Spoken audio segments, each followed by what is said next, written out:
Hey there, restaurant pros. It's David Scott Peters, and welcome to episode 68 of the Restaurant Prosperity Formula.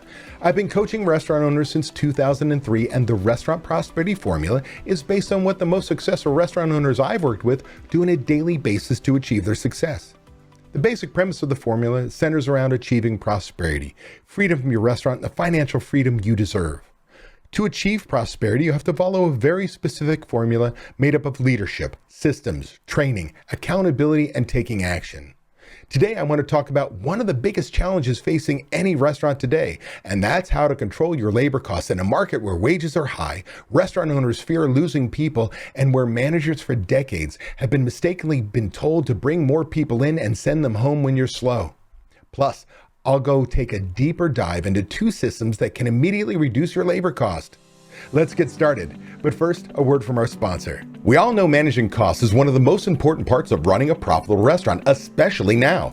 But between fluctuating vendor prices, waste, labor, and the never-ending list of tasks that demand your attention on a daily basis, it can be challenging for even the most experienced of us to manage costs well. That's where Margin Edge comes in. Margin Edge is a complete restaurant management software that automatically uses data from your POS and invoices to show you food and labor costs in real time. Don't wait until it's too late. Margin Edge gives you tools to make decisions in the moment, like a daily P&L, price alerts on key ingredients, and real-time plate costs, all without ever having to touch a spreadsheet. Take control of your costs, work more efficiently, and be more profitable. Go to www.marginedge.com/DSP to learn more and schedule your demo today. Labor costs are a real challenge for restaurants that want to make money. Restaurant owners have to battle with rising minimum wage. Do you remember when $15 minimum wage was, oh my gosh, $15 minimum wage is coming, it's going to destroy the industry? Well, do you know that Los Angeles, the city of Los Angeles in California, is proposing a $22 minimum wage? Well, forget about that. I mean, just think about it. You've got to battle this high wage. Restaurant owners have to battle what? Hourly wages are going up based on competition, right? Forget about $15 minimum wage, and that 22 doesn't sound that scary in your kitchen, does it? Because most of us, well, you're probably $16, $17, $18, $20 per hour in order to attract and keep a cook today, because the labor shortage is real. You have to battle wanting to have basically give the best service possible. And we've been trained decade after decade that if you want to have great service, put more people on. Unfortunately, that's not the right answer. You have to battle fear of working your people too hard because you're going to lose them. Again, there's a labor shortage. What if I push people? What if I ask them to do too much and I lose them? I don't have people to replace them with.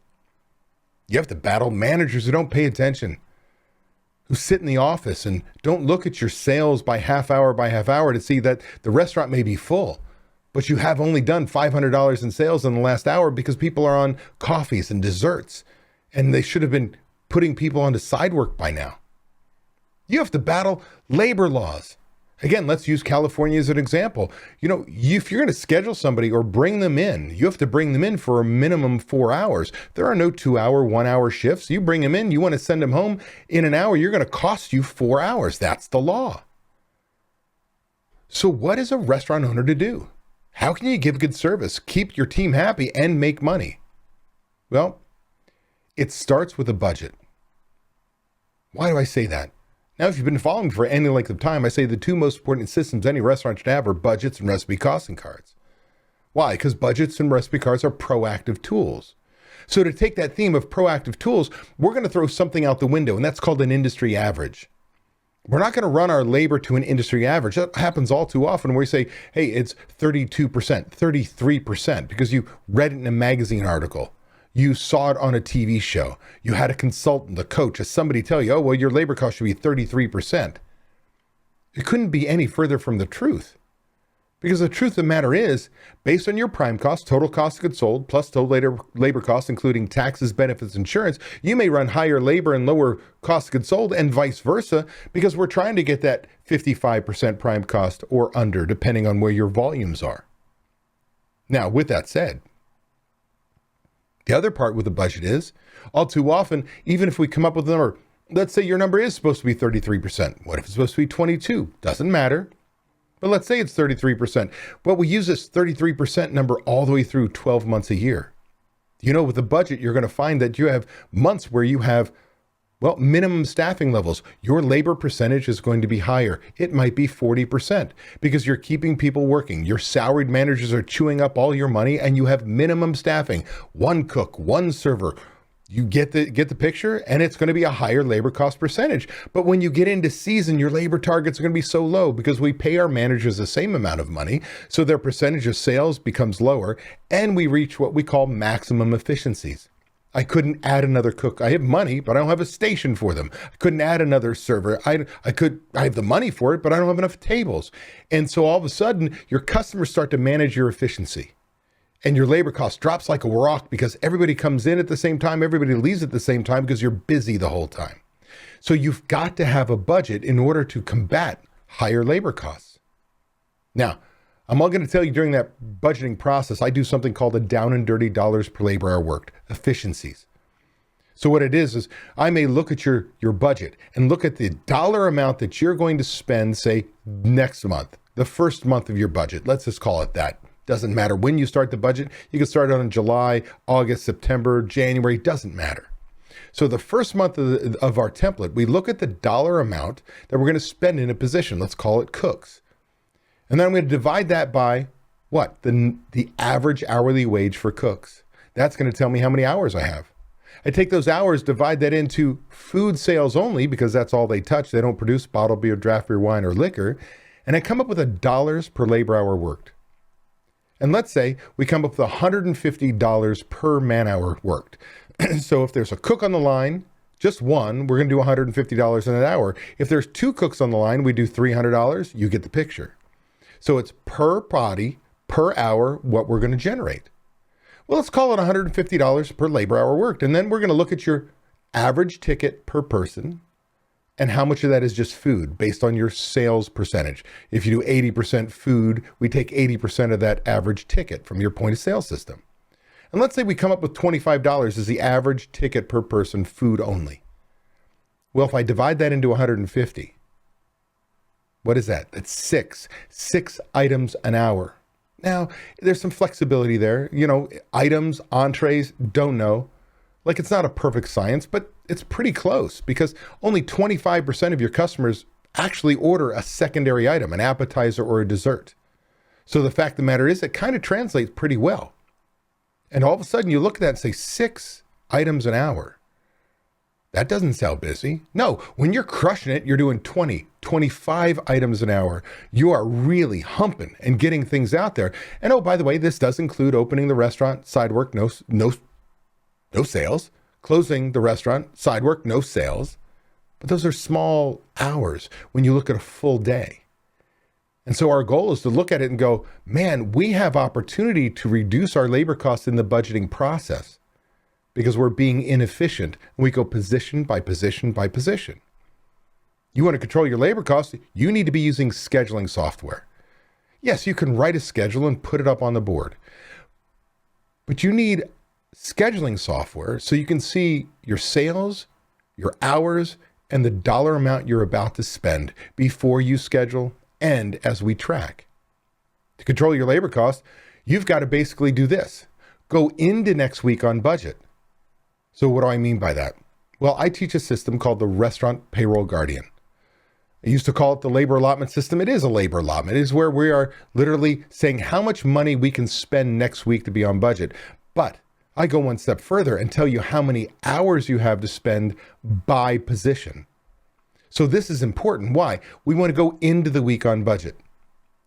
We want to look at those efficiencies and say, how can I make it that I schedule, that I put my pinky toe in the weeds? I'm not in the weeds, but I put my pinky toe in the weeds. Because that's when my guests get the best service possible. Because instead of the servers and bartenders and everybody playing grab ass with each other, paying attention to each other, they're busy enough that they can only pre-bus tables, take orders, take care of the guests, deliver, clear. They're focused on the guests. They're guest-centric. When I have too many people, what do? They play grab ass. So that efficiencies, by putting my pinky toe in that water, just right on the edge of the weeds, I can give better service and save money. To combat labor costs, to bring them down, you've got to hold your managers accountable to that budget. Remember those labor hours? Remember the scheduling software? If I have scheduling software, I basically can use templates and what have you and write my schedule, simply drag and drop people in there. Because I can have templates for a $60,000 a week, $100,000 a week, whatever it may be. But then I have my budget, the Restaurant Payroll Guardian. And I put them side by side, and I find that I had scheduled 364 hours in the kitchen. But my budget only allows 350. Now it's my kitchen manager's or chef's job to trim those 14 hours without giving up guest satisfaction, without cutting service levels. And it can be done because it could be 4 cooks 15 minutes later in the daytime, 4 cooks 15 minutes later in the evening. That's 1 hour a day. 1 hour a morning, 1 hour an evening, 7 days a week, 14 hours. How quickly we can start to see that stagger starting and bringing people in when I need them instead of the whole day can have a huge impact. You want to combat labor, you have to look at your labor costs by day and dollars per labor hour worked. That means what? It means when I write that schedule, I start to look at each day and I see my efficiencies. Now, this can be misleading because there are days that I may have bad efficiencies. I've got all this prep work that's being done on Monday. I had my ass handed to me over the weekend. I've got all this prep to do on Monday. So my labor costs are going to be higher. My dollars per labor hour a week is going to, per day or per person is going to be low. But again, I look at the whole week and there'll be days that make up for it. But it can help me identify when I schedule the same people, the same shifts week after week that has nothing to do with sales. I promise people hours. And I go, hey, I was going to do $7,000 in sales, food sales one day, $10,000 the other. And each day only needs 40 hours, whatever the number is. Why is it I need the same amount for a busier day versus slower day? It means the slower day, I'm probably inefficient. You need to track labor on a daily basis. This is huge. Not just labor and dollars to give you a labor percentage, but you've got to track hours, and I'll talk about that. Control your labor costs. You need to analyze your labor after it happens. So now we're measuring. We're looking at our labor costs and tracking it on a daily basis. Tracking labor is so important. And in the same respect, we start to track by doing the dollars per labor hour work to see, did we hit our efficiencies? So let's assume for a moment, you're a restaurant owner who understands that you need to control your labor cost. You have a budget in place, which means you know your labor cost targets by month, and you buy into the need to go into next week on budget, that we need to schedule on budget. What steps should you follow to make sure you go into next week on schedule, right? On budget? Well, number one, you need to create scheduling templates inside your scheduling software. Again, the old days, I'm an old timer. I've been doing this for 30 plus years, been coaching for 20. We used to do something called staffing guides, where you'd say, I need 3 servers in the AM, 6 in the PM. I need 2 cooks in the AM. I need 4 in the PM. And we'd look at each day and put a staffing guide. But the truth is, with software, it makes it so much better. You create your $10,000 a week, your $15,000 a week, your $40,000 a week, your $100,000 a week, and you build the perfect schedule for every position. This allows you to not only make sure you have enough people on, you're leaving breadcrumbs for your managers to schedule on budget. Because any stagger starting has been built in. What positions you need, stations, everything's built in. You just drag and drop your employees in. That's huge. So it means that the old school way of doing things, the way I was taught with staffing guides, is out of date. We need software. Number 2, you need to grab your labor targets for next week's schedule from your budget. See, your budget is going to give you a line item. If you're using my Budget Builder MVP, a line item called the labor allotment, which is just your labor, not including taxes, benefits, insurance, not including owner's salary or admins, your managers, and your hourly people. And it gives you the percentage you're supposed to shoot for. That's going to be important because, again, based on our budget, we may have a higher or lower labor cost by month based on seasonality. This, again, is our labor allotment target.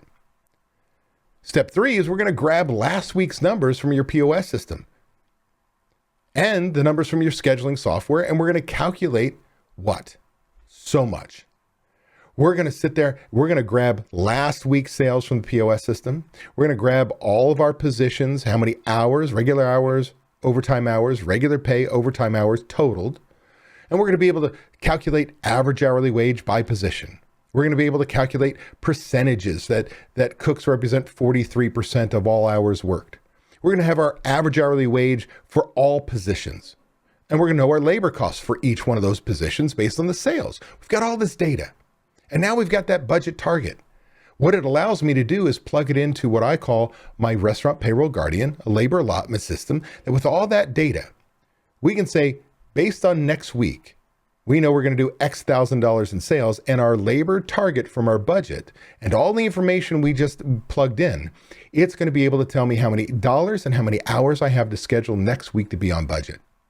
I can also refer to a dollars per labor hour work calculation, what I call my restaurant labor efficiency finder, to find out, hey, when should I be using those hours? When should I not? And then we schedule next week on budget, which is amazing because now we're proactively going into the week on budget. We're not worrying about bringing people in and sending them home when it's too late. Step 4, now that we have our scheduling templates and now that we have a budget, each one can tell me how many hours and dollars I have that I'm spending or have to spend, the actual against budgeted. This is before you post it for your employees. We compare the two. I call this my labor discrepancy finder. And when I find that I'm 14 hours over in my kitchen, I start to stagger start. When I find that I'm 5 hours over in my servers, I start to stagger start. When I find that I'm 10 hours under my hosts, I start thinking about, am I short-staffed and do I need to take some of those server hours and move them down, meaning a server down so they can handle it? It gives me the ability to adjust my schedule. Even though I used a template, the template's not going to be perfect. It's a generality of what we build it for. If it's $10,000 off, $3,000 off, whatever it may be, every dollar counts. And so, again, being able to adjust before you post is huge. Step 5, if you're over budget, now we negotiate with other departments. We strategize a plan to get back on budget. What do I mean? Well, let's say that I'm 14 hours over in the kitchen. I've done everything I can, but what I do is I've got all this prep to do for a party that's Monday. The sales for that catering is next week, but I need the labor today. I can simply go to a front house manager. Hey, I need 10 hours. Would you mind if I steal 10 hours from you? If it's no impact, I can make that trade. Or I can start to come to you as the owner or general manager and go, hey, I'm going to be 14 hours over. This is what I did. I would have been 25 hours over. And over the next 2 weeks, I've got a plan. I'm going to strategize, give you a plan on what's going to bring me back on budget. And that's huge.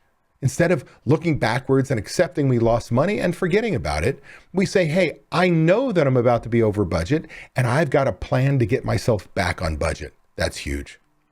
And 6, finally, you got to get the owner's approval or the general manager, if they've been given budgetary responsibility, to post the schedule when it is on budget, when it has been approved, if there's a plan, if it's over budget. See, following these steps automatically will lower your labor costs because you're going to do 2 things out of the gate. 1, you're scheduling for the needs of the business rather than bringing in too many people and praying you're busy and sending them home and then it's too late. And 2, you're holding your managers accountable to a budget. Oh, by the way, I teach the exact system in my book, Restaurant Prosperity Formula, what successful restaurateurs do. If you want to control your labor costs, scheduling on budget is only half the battle. And before you start jumping into more advanced controls like dollars per labor hour worked, the second half of the battle is tracking your labor costs on a daily basis because the phrase that which you measure improves is 100% correct. Now, most restaurant managers, well, they've been taught again to track labor on a daily basis, but heck, many of them have been taught to track on a daily basis just the dollars that came in sales and the dollars you spent to come up with a labor percentage, right? So And some of them even been taught to do the running total. So Monday, my labor cost is 18%. Tuesdays, my labor cost is 22, and the running total is 20. Let's just make it easy math. And the days go on. And as I do this, I start to see where my labor cost is going to be. And I can still work towards the right target. But the truth is, it's not all there. See, the Google Sheet that I share with my members, the Restaurant Labor Tracker, is literally going to track a lot of details, probably more details than I can describe right now, from expected sales, forecasted sales, to sales needed to hit your labor target, to originally scheduled hours versus actually worked hours, originally scheduled dollars to what was actually used, and running totals and so on. It's a little bit complex, but easy to use. It's just data entry. What I want to share with you is one thing that you can do today to track and control your labor cost that is just kind of pulled from that spreadsheet that you can do right now. Because again, you can track your sales and you can track your labor costs by percentage and dollars. And you can do a running total, but it doesn't tell the whole picture. What I want you to do is one more thing. I want you to look and start to track your originally scheduled hours with those hours that were actually worked. So when you look at it and you say, hey, we originally scheduled, call it 85 hours on Monday. But Tuesday morning, I walk in and we worked 90 hours. Well, let's say I forecasted $7,000 in sales, but I worked more hours. What would your expectation be? That my sales should be higher than $7,000. But when I find it's $7,000 or less, it means I've got managers who are falling asleep at the wheel, not cutting properly, not paying attention to the POS system and the needs of the business. So you've got to train your managers to look at their sales every half hour to identify time to cut. You need to teach your managers to look at, well, who closed the shift last night if my hours are higher, my sales are lower? What kind of coaching does that manager need in order to start to interpret the numbers on a daily basis and keep us on budget? When you track, you're going to help your managers come up with a plan to get back on track. See, I can see that we screwed up our labor cost on Monday, but that gives me 6 more days to fix it without cutting service levels. See, the last thing we want to do is get to Friday and go cut like a chicken with your head cut off when we're coming up on the 2 busiest sales days of the week. But that we finally looked at our labor costs and we're way over, and we've got to track. We've got to bring it back. My case in point here. One of my Mastery Plus members recently reached out to me because he wanted to get the whole labor suite of my systems back in place in his restaurant. See, he was frustrated because he really wasn't holding his managers accountable to the systems, and his labor costs, well, they were over budget. So he knew it was time to get back in the trenches, refocus. And that's not unusual. No matter how good a restaurant owner you are, we take our eye off the ball from time to time, and we just have to refocus. So we got on a Zoom, and I first told him to rewatch. I've got this in my training library, a 2-hour video that walks through all the labor systems from A to Z. Step by step, how they connect, where the numbers come from, a deep dive on all the labor systems that I teach to truly control the labor costs. Because you've kind of got to understand how all the pieces fit together. The puzzle pieces fit. Then we looked, well, at the systems he was already using. My systems, numbers, his numbers. And 2 things popped to my attention. Just like, boom, like, wow, I can see this right away. He wasn't holding his managers accountable to the scheduled budget. I could see that in the schedule variance. He was approving a schedule that was over budget week after week after week. Only a few hours, but only a few hours is money. Whose money? Your money. And 2, while they're filling out my labor tracker, the actual sheet that I just talked about, they weren't mining it for the right information to make changes in their business. They were just typing in the numbers and looking backwards and going, oh my. Ultimately, we got on a second Zoom a couple weeks later, and I walked him step by step through the labor tracker. He understood that basically what I shared with him was that I taught him his managers needed to start basically to be held accountable to the numbers. They needed to be held accountable to the numbers, basically those scheduled hours and sales. So what we did is we walked through and I said, hey, look at this day. Expected sales versus actual sales, expected hours or originally scheduled hours, what was actually worked.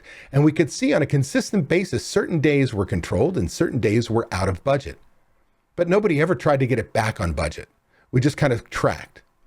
And I said, I can tell you that's probably the same manager closing. That same manager needs some coaching. So he had a great understanding of the tracker, went back to his management team and taught them. Now, a couple weeks later, I received a text message from him. And literally on my phone, a text message. And it read like this. Since our chat, we've been hitting our labor numbers. Had a weaker sales week, just finished up. Still hit our targets. The labor tracker is working great. That is what it's all about. If you want to control your labor, it starts with a budget. It goes into proactive scheduling. But if you don't track, you're never going to control it. If you'd like to learn more about controlling your labor costs and ask me questions directly, be sure to join me live every Friday at 8 a.m. Pacific time on YouTube, travel schedule permitting, where I'll get you pumped about the upcoming weekend, get you excited about crushing your goals and finding the motivation to be the best you possible. Plus, I'll answer your burning questions live. Hey, that was an awesome episode. I want to thank you for taking the time to take action on building a better, more prosperous restaurant. Before you go, I want to give you these 3 thoughts. 1, by combining leadership and taking action with systems and training being checked by accountability, you are on your way to creating prosperity for you and your restaurant. 2, I have something I need from you. Please leave a review on Apple Podcasts, Spotify, or wherever you happen to listen to podcasts. By leaving us a review, other restaurant pros seeking out this information are able to find it. I read the reviews, and hearing how this information has benefited you does wonders for me. And 3, if you find any of the discussions helpful, share them. The more restaurant pros who have access to them, the better we become as an industry. For more restaurant resources or to get in contact with me, connect with me at davidscottpeters.com. Be passionate about what you're doing, be persistent, but more importantly, become better and help everyone around you become better. And your restaurant is going to kick some ass. If you're tired of not being able to leave your restaurant because no one else knows how to run it, I want to make sure you know it doesn't have to be that way. You can leave your restaurant. It is possible to build a team of people who know how you want the restaurant to run. With these trained and responsible people in place, you can give yourself time away. What would you do if you had time away from your restaurant? Would you sleep better? Would your relationships improve? Would you feel more relaxed? These are all things you deserve to experience as a business owner. It's why we own our own businesses. If you would like to learn how to own a restaurant that doesn't depend on you to be successful, click the link in the description to watch a free training course that teaches you exactly what you have to do.